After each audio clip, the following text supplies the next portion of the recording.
Welcome to Offscreen. This week we're reading In the Deep by Anthony Jaswinski. A mere 200 yards from shore, surfer Nancy is attacked by a great white shark, with her short journey to safety becoming the ultimate contest of wills.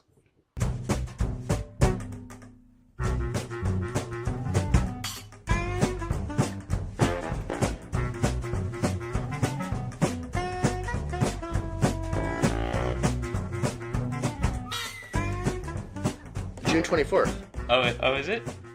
We're doing this in advance. I didn't think it was coming out that soon, but okay, cool. So it came out today. As we're recording. Yeah. Well, anyways, it's starring Blake Lively and it's directed by Jaume Collet-Serra, which is not how you pronounce that. Who is that? I'm sure. He directed a movie called Orphan, I think. Yeah, Orphan, Unknown, Nonstop. What did I see? I saw one of these. Run All Night? Is that the Liam Neeson movie? Yeah, but I didn't see that. Okay. I don't know. Whatever. Jaswinski has a bunch of produced credits to his name, including Vanishing on 7th Street, Christie, and, well, now The Shallows. And you said you read a script of his when you were back in your interning days. Right, yeah.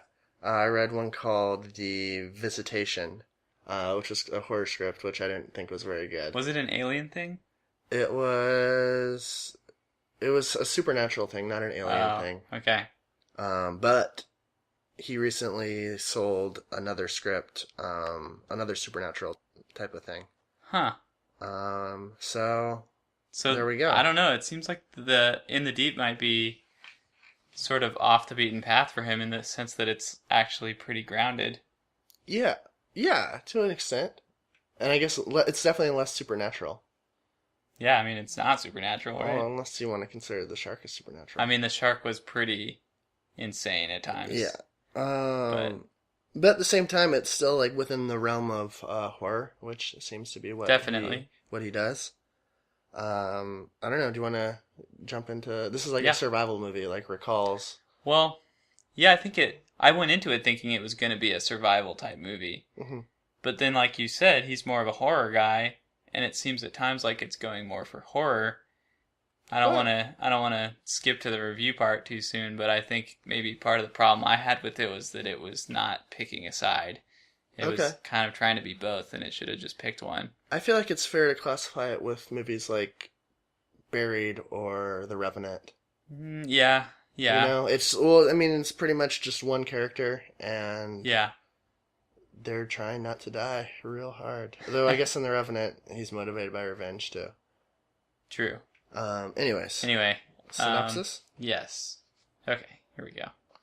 Nancy, on a break from college, has traveled alone to a secluded beach somewhere in Central America in search of the perfect surf spot. While she's waiting in the water to catch a wave, a great white shark suddenly attacks, thrashing her leg. Nancy barely escapes onto a nearby buoy.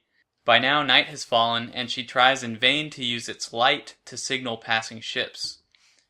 Slipping in and out of consciousness, Nancy's resolve is strengthened by visions of her mother who recently died of cancer. Finally, hours later, two fellow surfers arrive and spot Nancy stranded on the buoy. They swim out to rescue her, but before she can warn them, both men are gruesomely eaten by the very same shark. Just as Nancy starts to lose hope, she discovers a compartment in the buoy containing several flare guns and inflatables. She's about to escape on a raft when her leg gets caught in a rung on the buoy's ladder. In a last-ditch effort, Nancy actually lures the shark into biting her leg off, freeing her from the buoy. She makes it to the raft and passes out as it gradually washes to shore. A few locals quickly discover Nancy's body, and amid one last haunting vision of her mother, they wrap up her leg and bring her to safety. There you go. Yeah, cool. Maybe it's worth noting that the beginning of the screenplay, that the pre-title sequence is basically like different snippets of shark attack survivors. Right. Like true stories, like real news footage. Right.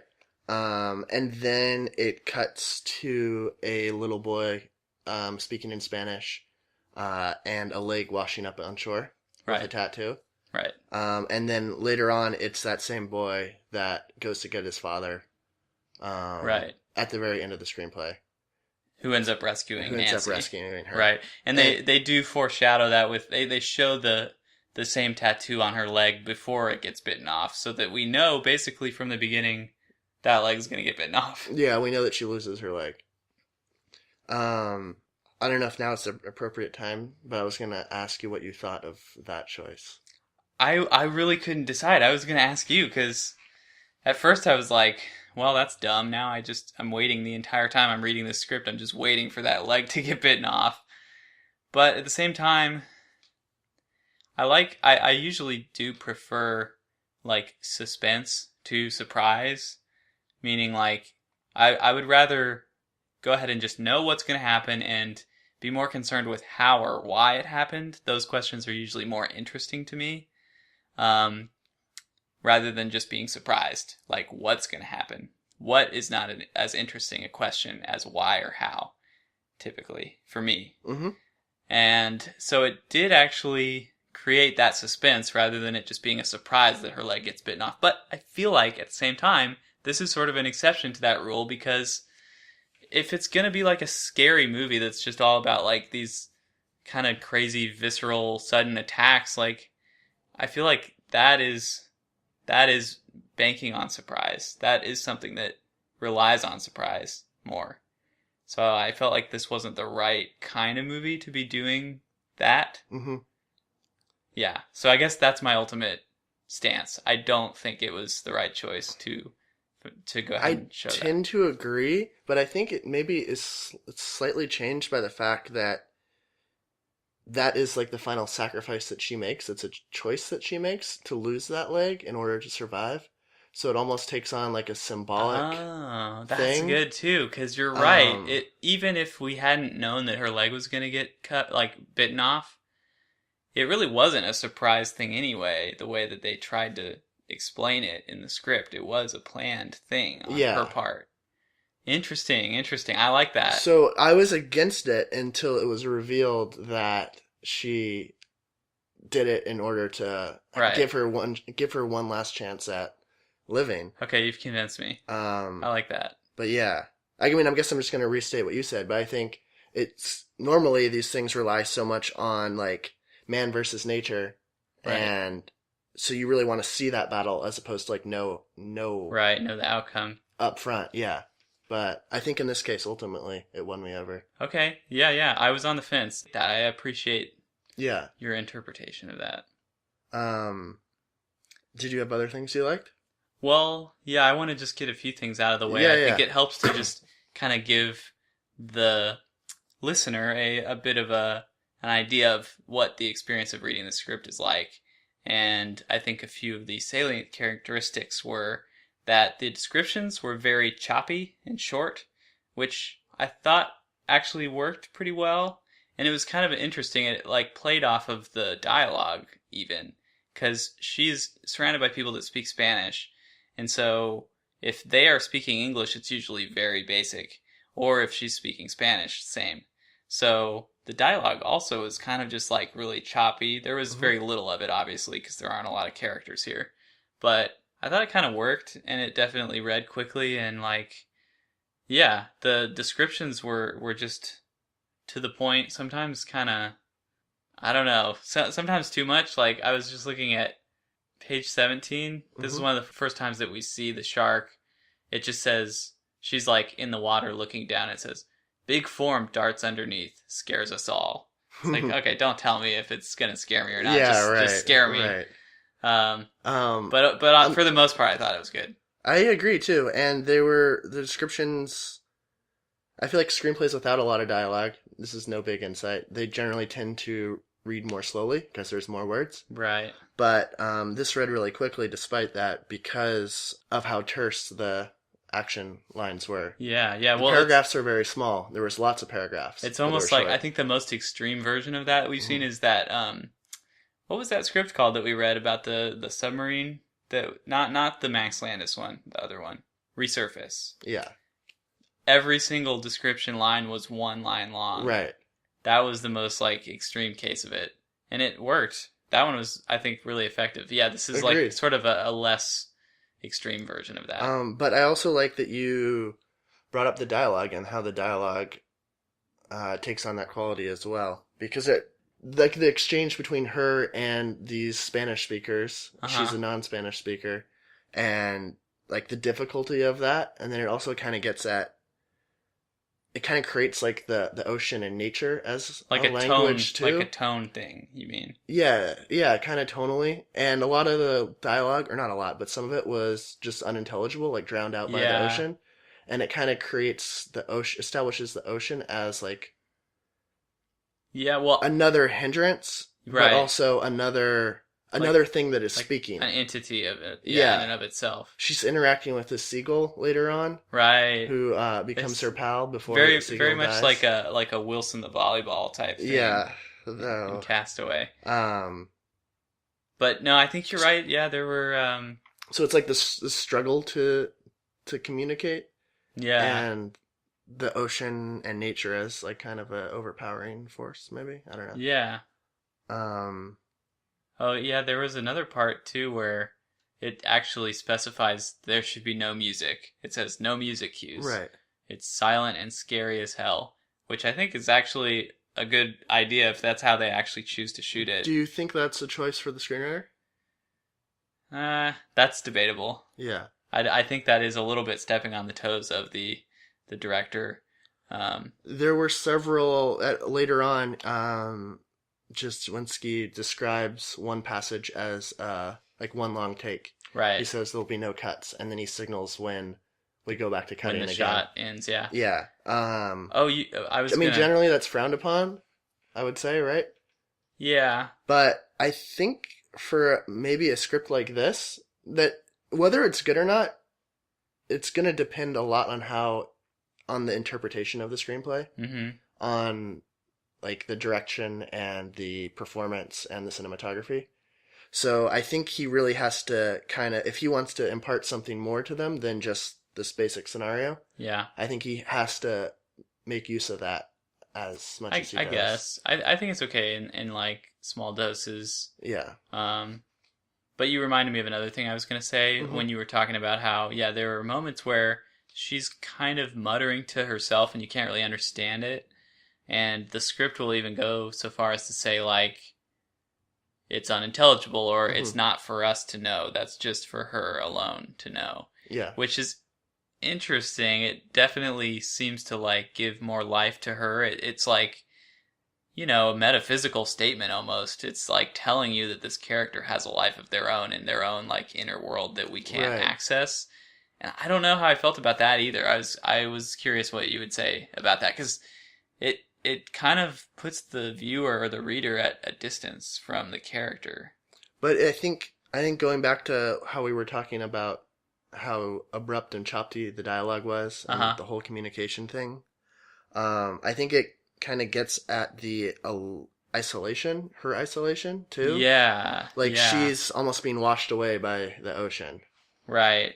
Or like the squawking of the seagulls. It's just like her voice is one voice and there's voices there too. Right. And there are definitely like plenty of shots which, again, this is like your bread and butter if you're making a movie like this where it's a really long shot. It makes her look really tiny in this vast sea and completely helpless. And I guess that sense of distance helps in that case. It helps sort of evoke that same feeling. There's one point before the attack when she's like, maybe has just caught a wave, but is taking in like the immense beauty of the ocean. Yeah. And it says, I'll read it. It says, takes in the quiet, the beautiful emptiness of this place, a Hopper painting, a Malick image. I was going to have to comment on that. That they're comparing this to like a Terrence Malick movie, and that they're comparing Terrence Malick to Edward Hopper is bizarre to me also. Edward Hopper's like the painter who did the Nighthawks painting, right? Of the people in the diner. Yes. But yeah, the Malick comparison, I can't say that I don't see it. Like, there were definitely times. I was also going to mention... Well, I mean, in that situation, it was just being used to describe, like, the natural beauty. Yeah. Well, that was the other spot I was going to say also, because that part you were talking about is on page 12. Yeah. On page 79, much later, it doesn't say directly that it's like a Terrence Malick shot or whatever, but it says like glints of sunlight streaking through the treetops, and I thought that sounds very Malikian. Right. Yeah, this was what I was thinking of. The farmhouse or the house in Days of Heaven was apparently inspired by Hopper's The House by the Railroad. Okay, so there is actually a very real connection between Terrence Malick and Edward Hopper there. Yeah, Malick found inspiration. There's no way that this Jaswinski guy knew about that, though, right? I mean, I knew it. Maybe he's a big Terrence Malick fan. I feel maybe, yeah. I guess. Or a big Hopper fan, I don't know. That would be a pretty crazy coincidence if he didn't know. Can I jump to something else completely unrelated? Yeah, of course. There was a part in the script where Nancy's actually, I think she's talking to her brother. She talks to her brother at a couple points, and she's mentioning where she is, and it bleeps it out. Yeah. What is the deal with that? Because this is like a secret location. That's dumb. I don't like that. I don't like... Yeah, just make something up, right? Yeah, just either make up a place or like, I don't know. It just seems like a very bold choice, and it was really like, it stuck out like a sore thumb in the script. Is like suddenly a bleep. It takes me out of the realness of it. It feels like a corny horror trope almost. Or like how in Kill Bill when she says her name, it bleeps out her name. Oh, sure, yeah. It's like in that movie, it's purposely, I think, really jarring. Right. But here it was just jarring in a way that I don't think was and good. Tarantino's so self-referential and meta. Yeah. But this is not. So this is not that. This just felt like, you know how like you've lamented this before, how like every horror film says this is like the worst exorcism or the most intense exorcism ever. So I felt like, to me, that read like, for your own safety, we're bleeping this off because this place is just too real. There's 28 foot. That was my argument against doing it, because it's like, if this place is super dangerous, why don't you at least tell us where it is so we know where not to go surfing? Yeah. So yeah, I agree. That was really corny. I kind of glossed over a few things in the summary, well, as usual, but like there are a lot of sort of episodes, I guess, in her struggle to survive and like try and get back to the shore. There's like a little rock island that she spends some time on, and then she kind of tricks the shark by swimming through a school of jellyfish, which I guess they're stinging her as well, but they sting the shark and they kind of scare the shark away. But are you telling me that like she can withstand those jellyfish stings better than a shark? Well, I don't think it's that. I think the shark just doesn't want to get stung, whereas she doesn't want to get eaten and doesn't mind being stung. And that's more powerful, I guess. Okay. She's willing to endure it, whereas the shark has a lot of time on his hands. True. I don't know if a shark would... I don't know much about sharks, but would that shark just stick around forever? Why wouldn't he go find something easier to eat? Well, yeah, like you were saying, this is where it becomes almost a supernatural thing. I mean, never mind finding something else to eat. Like, he just ate 2 surfers. Like, how can he still be hungry? He should be a full shark, yeah. He ate 3. He ate 2 surfers and a drunk dude. Oh, the drunk guy. I forgot about him. Yeah, this shark is just eating people left and right. And that's another thing, too, which I feel like I complain about a lot, but there is almost no point to those 2 surfer dudes. Like, the only reason I can think of them existing, well, okay, she meets them at the beginning. They're, like, already surfing when she arrives at this beach, and then they kind of leave her there alone, and then she gets attacked, and then they come back the next day, and she's, like, still stranded out there.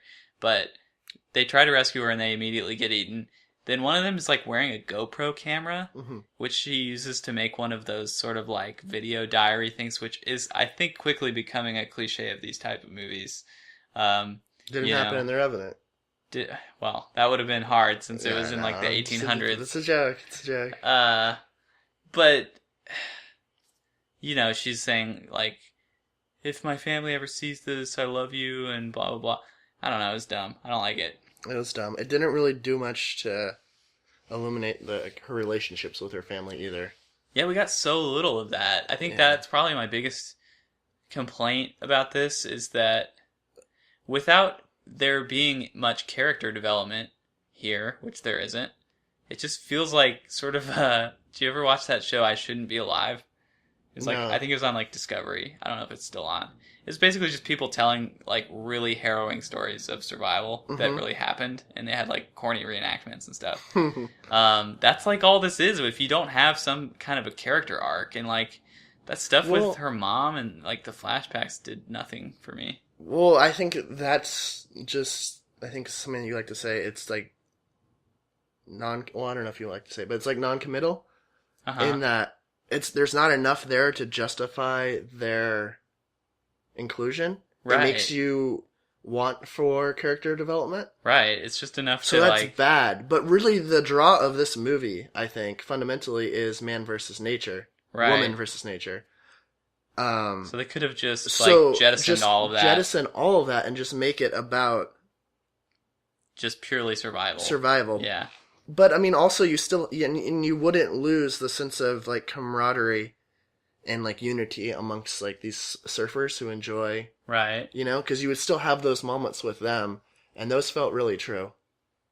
Yeah. To me, where even though they couldn't understand each other because of the language barrier, they were really like connecting and like it was like good positive vibes all around, I guess. Yeah.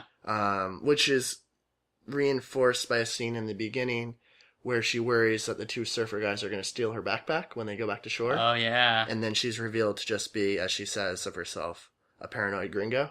Right.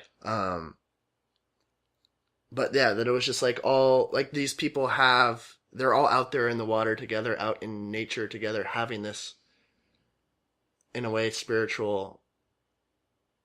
Yeah, like a connection. Yeah, I get you. So that still would have existed. But the hallucinations with her mom, not good. It was weird. There was like this recurring thing of a Ferris wheel, which they never explained. Like what this memory... I guess she went to the carnival or whatever. They explain where the Ferris wheel came from. It came from outside her brother's house in Galveston, Texas. But they don't explain like the significance of that. No. Like, is that the last place that she hung out with her mom before she like went to the hospital or something? You know, her mom dies of cancer. Did we say that? I don't think we did say that actually. Her mom. Oh, I did. Yeah. Previously died of cancer, and Nancy, the character, has some guilt about that. I think about not being there enough for her mom. I guess that I felt like I was reading into it, but I thought the same thing, that maybe that was kind of why she's being haunted by these visions or whatever. I really wanted like there's one flashback where she's on the Ferris wheel and she like turns and suddenly sees her mom appears next to her in the seat. I really wanted it to be the shark in the Ferris wheel. Just like the shark from Katy Perry's Super Bowl performance. Oh my gosh, I guess I forgot about that. What did you think about how as soon as she goes back, so she was talking on her phone with her brother while surfing, right? Or she went back to, sorry, let me start over. She was having a conversation on her phone with her brother about pictures that she had just sent from her adventures for that day, right? And then she decides to go back in for one last surf, right? And that's when she gets attacked. Yeah. But as she's walking back towards the ocean, we see her phone ringing. And turns out we find out at the very end, it's her brother calling. He spotted a huge fin in one of the photos. Right. What do you think of that? I actually kind of like that. Really? Despite myself. I think it's kind of a cheap thing. Okay, I liked that, but I didn't like just the brother's character on the whole. He was utterly useless, which, you know, you tried to argue in favor of this sort of thing in Shut In, where there's like a character who sets out to try and save the protagonist. They're gonna like come and save the day, and they just die. And then it's like, I guess your argument was that just helps add a sense of like helplessness or hopelessness. Yeah. Which here it didn't really do that. So I wonder, like, do you agree with me this time that like the brother was totally useless? Because like he doesn't even they show him like leave after he sees that picture. He leaves the house really quick, and you assume, oh, like he's gonna go try and help her, I guess. I don't know. But he never does. He never does anything. Yeah, he never comes back, huh? No. I didn't like it here, no. Yeah. I think his only Um, purpose was for her to have someone to talk to about her dead mom. Yeah, I think that's the difference, maybe. I don't mind the fact that he was trying to communicate with her and, like, warn her. Uh-huh. Though it strains believability, maybe, that he'd be able to... But it's like a really big shark, Steven. What is a 28-foot shark? Yeah. Right? I don't know. I forget how long. A very big shark. So that isn't effective. But yeah, I think you're right. Yeah, it was just to tie in some, like, personal backstory, which wasn't strong. Yeah, I mean, if that was the reason, they didn't use it to full effect, because I still had very little clue of, like, what the actual history of these characters was. Also, I didn't really like how they explained it all for us at the very end. What do you mean? Like, they recited his voicemail, right? Well, yeah, like, you hear Nancy's side of the conversation in the beginning, and then when we see it again later at the end, that's when we realize that he saw the picture. We see that whole conversation again, now with his side of the conversation, and it's too repetitive. There's, like, nothing gained from it, I really. don't like how they don't, it's not even just that it's a conversation, they cut to his house. And I think something's lost by leaving the location.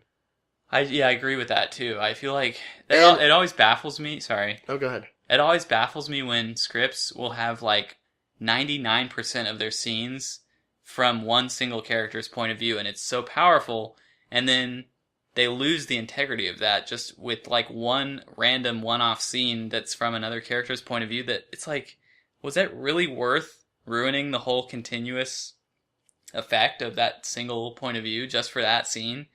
You know, it really takes you out of the moment. It's, like, so much more powerful if you are close to being able to achieve the entire movie being from one point of view, just do it. Just make it happen. Or you can't do it, and if you do have to do it, if you really feel compelled, don't make it so literal, I think. Because if you're going to go, it has to take on some greater significance. Yeah. Other than the fact, he just looked at the photo and saw a fin. Yeah. And also, when we hear that phone ringing on page 15, whenever that was, right, it's obvious what the call's about, right? The call's a warning call. Like, we know what this movie's about. Like, thematically, I got it. Or at least, on a metaphorical I just feel like we don't need it spelled out in a flashback at the very end, as if it's, like, profound or something. Agreed. When, obviously, the call, like... was just a sign of foreboding. Yeah, exactly. Like, oh shit, she was almost warned, she almost would have been okay, but no. Right. Yeah. We didn't talk about the rock that she swims to. Uh-huh. Which is, like, maybe halfway between the buoy and shore. Right. I liked that because it was a good, like, way to change. It broke things up a little. It broke things up, and it also offered a place, like a safe space, but a temporary safe space. Right. So it wasn't, because when the tide came back in, the rock would be underwater and she'd be screwed. Right. That was a very good use of the setting and a good plot device that was very also organically planted early on, because obviously surfers have to watch out for rocks. Right. So it was reasonable for her to know that it was there. Yeah, those two guys that she saw in the beginning that come back later, they explained to her, like, there's an island over there that when the tide is low, it sticks out of the water. Yeah, it was nice. Like the opposite, maybe, or it's like a ticking sanctuary. Kind of a ticking clock thing, yeah. Yeah. I've said almost all I had to say. Yeah, I don't know that I have much else either. There was a description of the sunset early on. Lush tangerine, cinnamon reds, which I thought was, like, a really pretty... Delicious. Yeah, delicious and pretty. I'll counter that with a really stupid description. Sure. It was like an analogy where I don't even remember what she saw, that it was like a sign of hope, and it said it was like spotting water in the desert, which I feel like is really not an apt description here, considering water is not a good thing in this case. Like, water in the desert, okay, great, like, it's an oasis, it's gonna, like, save your life, but, like, water in this case is what is killing her. Well, actually, maybe it's meant kind of ironically or sarcastically. I think you're giving it too much credit. I agree with you. Yeah, I don't know. I don't have too much else. Yeah, me neither. We should talk maybe about our website, OSPodcast.com. Okay. We're on iTunes, the Off-Screen Podcast. We're on Stitcher. We're on YouTube. Mm-hmm. We're on Facebook, facebook.com/OSPodcast. We're on Twitter at OSPodcast. We love iTunes reviews. Yes. Facebook likes. We got our new one recently. Yeah. Um, But reviews, I think really... Reviews are probably what's most important. Important to like actually growing the podcast. That'll get us onto that like noteworthy page or whatever. Did I say everything? You can email us, info@ospodcast.com. Right. And now maybe hop to the verdicts. Okay. Cool. Yes, verdicts. I am just going to pass on both. I feel like I've said the same verdict for the writer and the script so many times. I just say like, I pass on both, or I consider both. I fail to explain for any new listeners. We give a verdict to both the script and the writer. So if you think the writer's good, but he just did a bad job on this particular script, but you would like to read more by the writer, or you see potential. Yeah, that's a reason to consider the writer or recommend the writer or whatever, but not necessarily the script. Yeah, I was really towing the line between a pass and a consider for this one. Mm-hmm. I think I'm going to fall on the side of pass. Yeah, I think sometimes when we talk about a script, I lose sight of how I felt when I was actually reading it, and it's like if we're having a good conversation about it, I kind of get amped up, and I'm like, oh, maybe the script wasn't so bad. It's like actually raising some interesting questions, but then I have to think, no, stay strong. Well, I mean, we can have a good conversation about a bad script. Yeah, totally, Yeah. But I think I get a little, my vision gets a little clouded by that sometimes. But I have to remember and stay true to how I felt when I was reading the script, and I was not impressed when I was reading this. But I don't know. I feel like I'm often swayed by our conversations. Well, in that, because I mean, through